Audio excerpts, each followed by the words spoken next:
そうですね、交際表現とかもかなり今回、はい、今まで目よりもねの動きとか分かりやすくなってますね。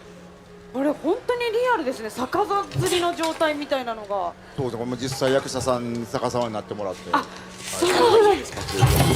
うわ、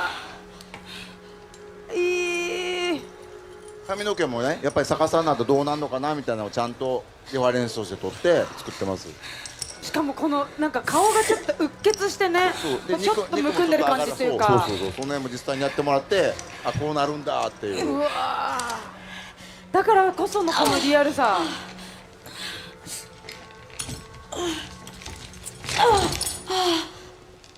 どういう状況。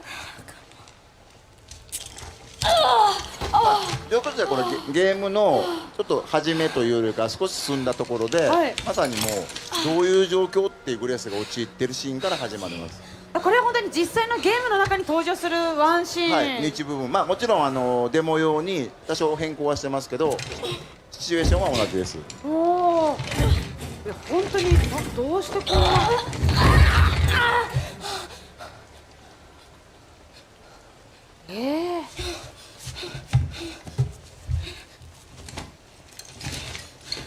なので本当にここどこってところからどんどん脱出を目指していただければ。そうですね。しかも包帯も巻いててちょっと違う。何されたかもわからんと気持ち悪いですよね。なんで巻いてんのっていう。あらはい、ここからも操作できますんで。もう本当ですね。FPS でそうですね。一人称視点、今ここに私はいたわけです。これですね、ここにいて、血がこうなってますね。かなりの血を抜かれている。血抜かれてますね。ねえ、でなんかありますよ。経過記録、10時3分ぐらいに採血が始まって、デキサフィルを投与してる。デキサフィル、ちょっと初めてましてなんでしょうね。なんでしょうね。なんでしょうね。なんでしょうね。なんかすごいそういうどこなのここ、分かってない感じですよね。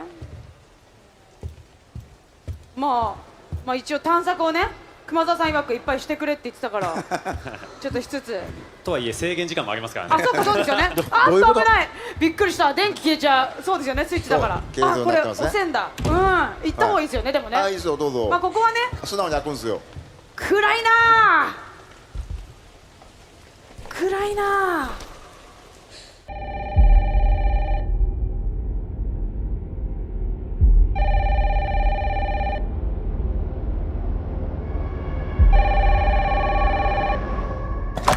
Hello? Yes.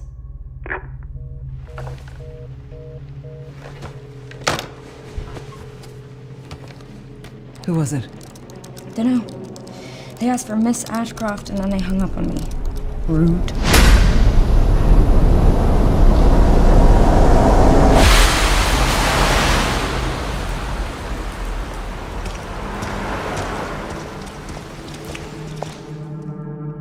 Oh, you're FBI? Investigating all these strange deaths, huh?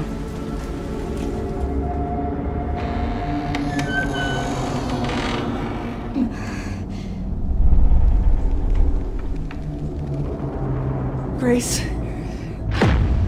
stay close to me. I'm coming! Keep moving. What's wrong? I'll explain later.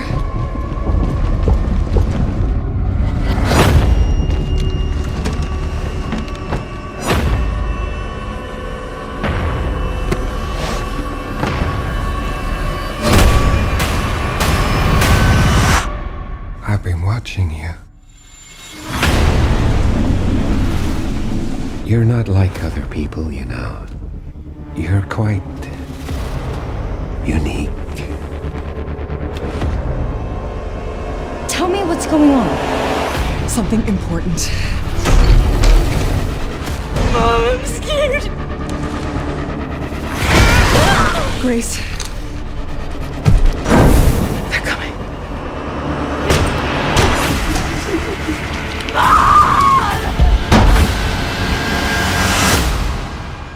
There's no escaping your destiny. 開発のコンセプトはやみつきなる恐怖というのを掲げてます。恐怖を乗り越えるね、気持ちよさ、そこのカタルシスってやっぱこう脳汁が出るんですよね。それ自体がもっとやりたい、遊びたいっていう中毒性を生む。そこに徹底的にフォーカスしてみたら、怖いけどゲームとしても楽しい、そういうのが作れるんじゃないかなっていうのがレクイエムの出発点でした。バイオハザードレクイエムは、シングルプレイかつ、オフラインのゲームとなっています。バイオハザードで一番重要なのは恐怖体験だと思うんですけれども、今作においてはその恐怖体験っていうところに、しっかりとフィーチャーした内容に仕上がっているんじゃないかなと思ってます。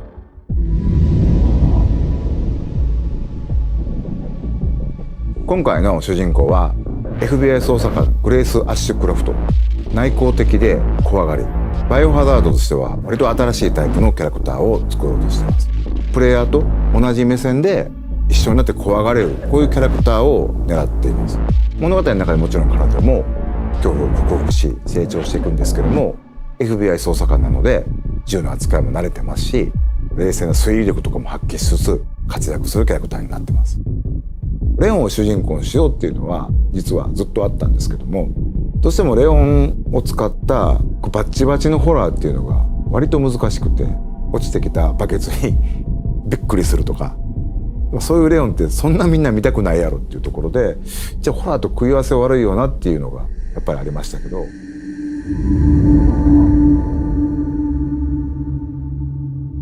ファーストトレーラーご覧になって分かるように、グレース自身がすごいいろんな目に遭うんですね。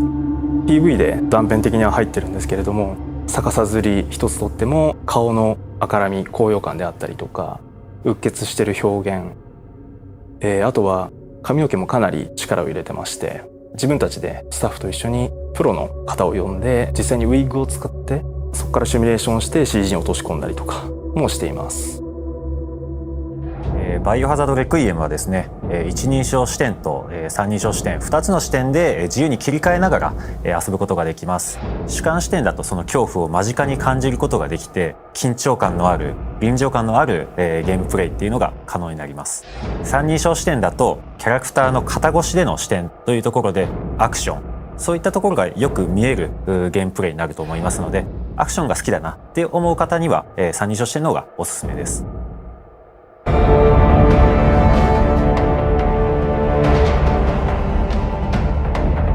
滅菌作戦以降30年近く経つんですけども、ゲームの舞台として登場します。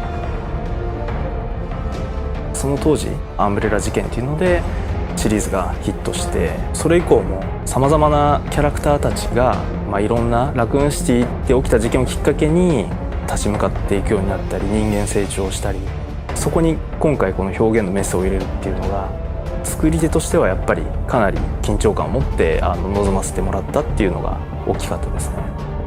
ラクーン事件に関わった、もしくはラクーン事件に巻き込まれて大きく人生を変わってしまったり、命を落としてしまったりと、そういった登場人物がたくさん出ます。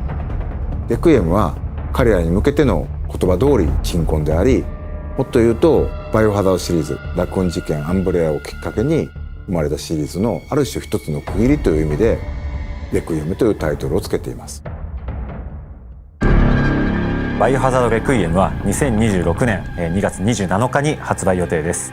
2026年3月にバイオハザードシリーズ30周年を迎えます。30周年記念タイトルの名に恥じぬようなゲームとして本作リリースしたいなというふうに思っております。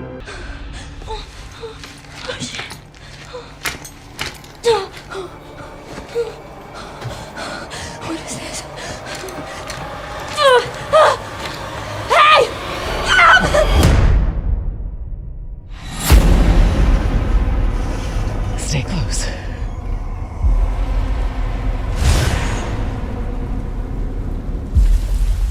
They're coming. I know now that you're the one that I've been searching for. The special one. The chosen one. Miss Ashcroft. Investigating all these strange deaths, huh? We need to keep our voices down. Have you seen the same shit I've seen? Please know that you are my hope. Everyone's gone. Stay away from that!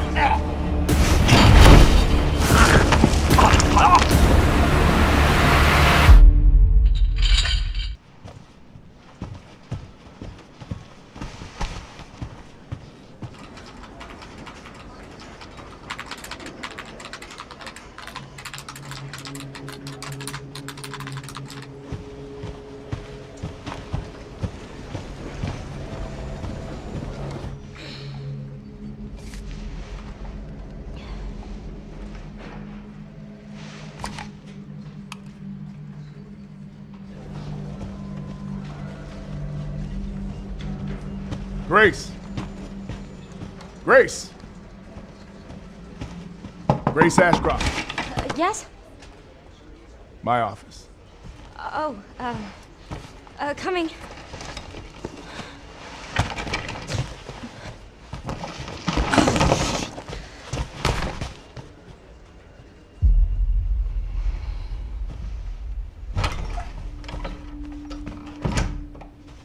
If this is about the report you asked for yesterday, it'll be ready in 3. No, 2 days, tops. Put a hold on that for now. We found another body. One that exhibits the same pathology as the others we've been investigating. Now, I need a good technical analyst on this. Okay.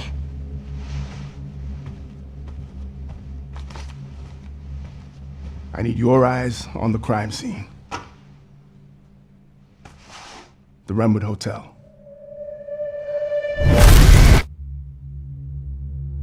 I know that's where your mother was murdered.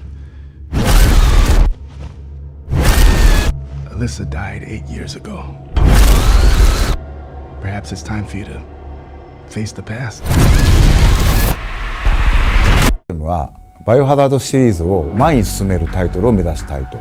開発コンセプトとしては病みつきになる恐怖というのを謳っています。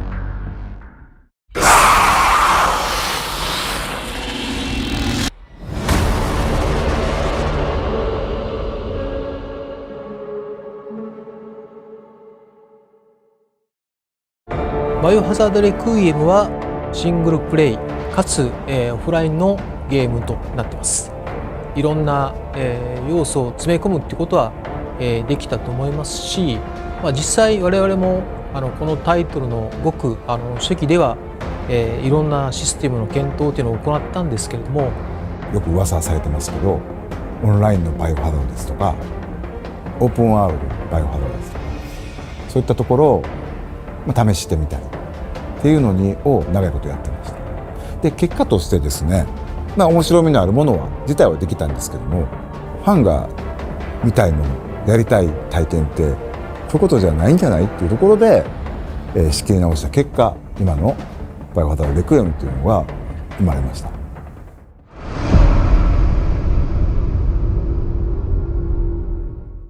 僕が作ったバイオハザード7はとにかく全てを恐怖のためにって言ってたように、とことんまで恐怖にフォーカスする、全てが怖くするために作る、ここを謳ってて、それ自体は一定の手応えが出たと思いますし、皆さんからもとにかく怖いという評価をいただきましたと。それからバイオハザードシリーズはリメイク2、ゲームプレイでしっかり怖さを感じられるタイトルでした。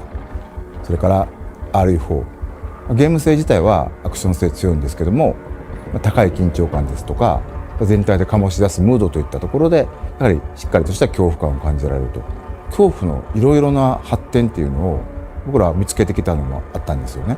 そういうところでセブンで作った恐怖、これをコアにしつつゲームとしても一つ前に進めたい、そういう思いで作ったのがレクイエムです。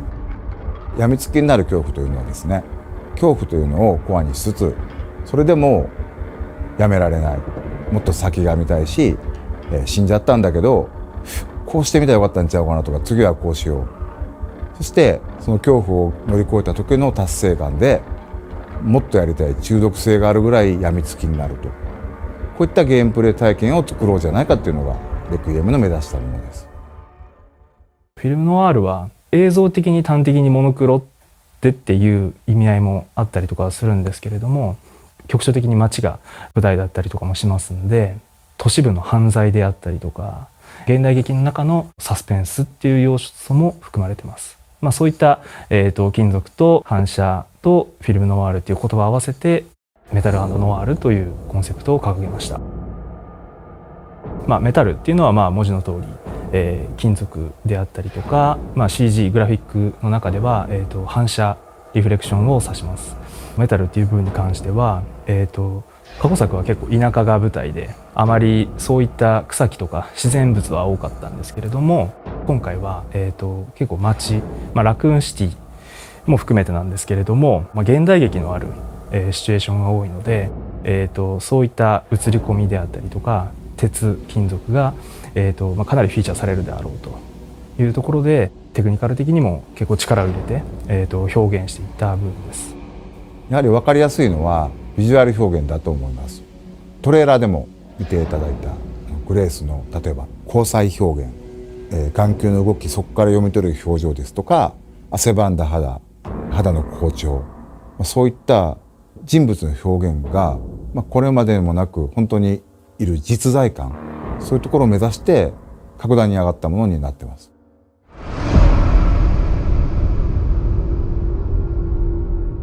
コンセプト的には今までにいないようなゲーム中でも知恵と工夫で難局を乗り越える、そういったキャラクター性が出来上がってきました。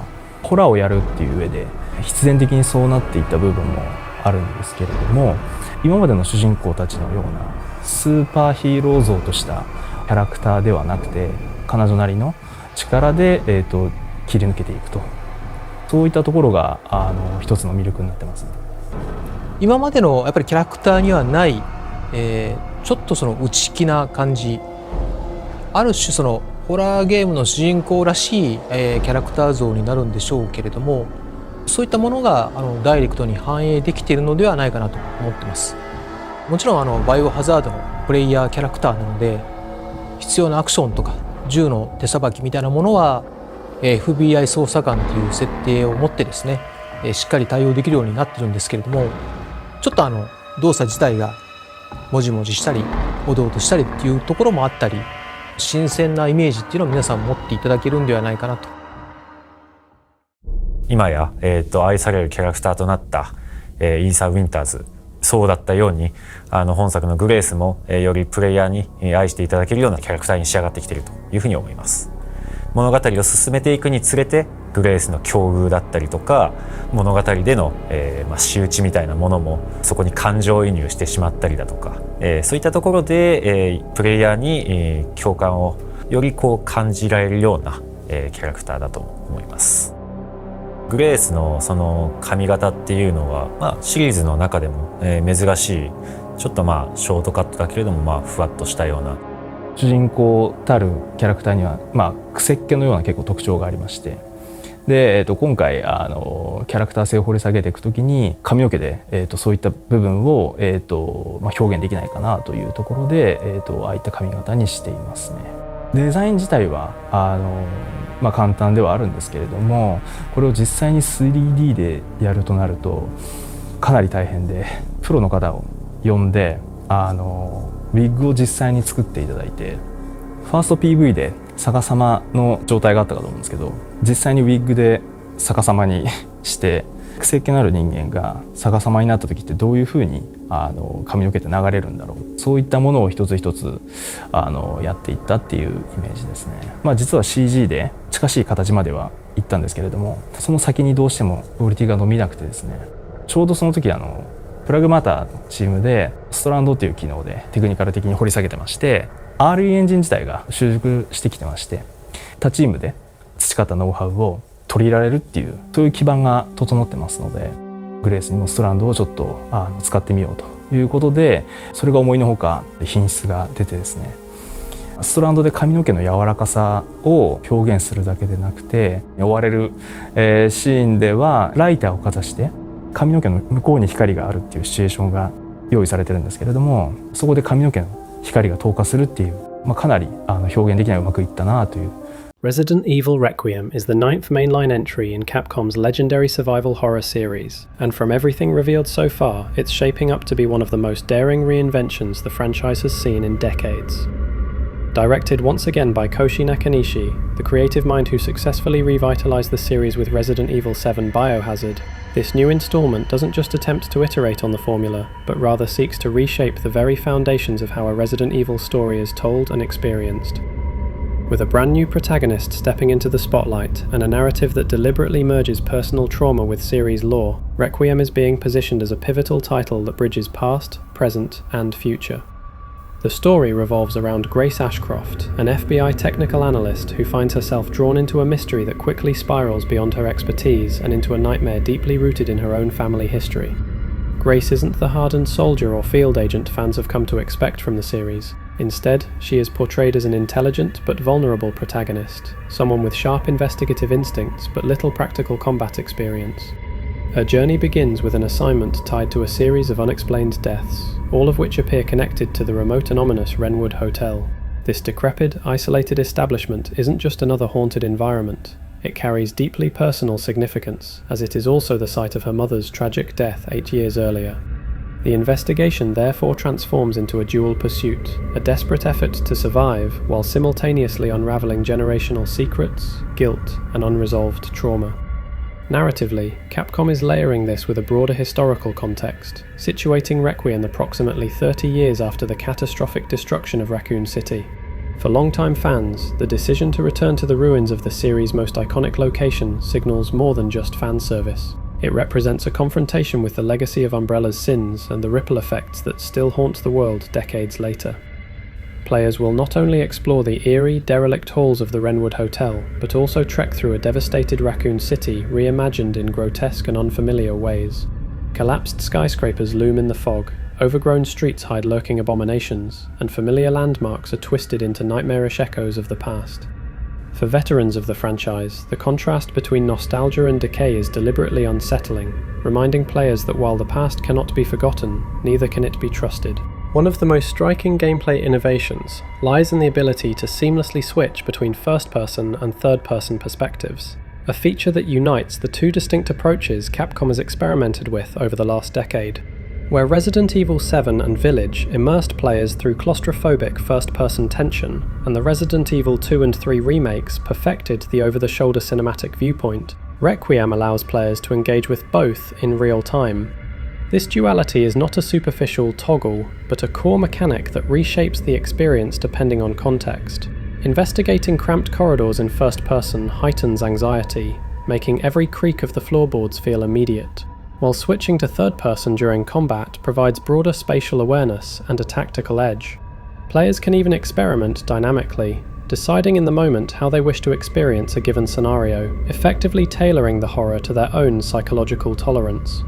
Of course, the foundations of survival horror remain intact. Players will scavenge for scarce ammunition, juggle inventory slots, and solve intricate puzzles woven seamlessly into the environment.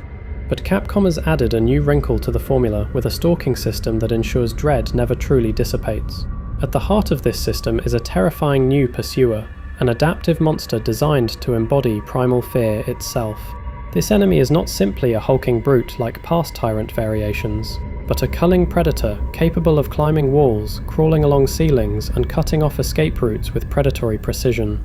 Grace, unequipped for direct confrontation, must rely on stealth, evasion, and resourcefulness to survive. Tools such as throwable bottles can be used to create diversions, light sources can be manipulated to shape visibility, and Grace's limited investigative gadgets add layers of improvisation to encounters.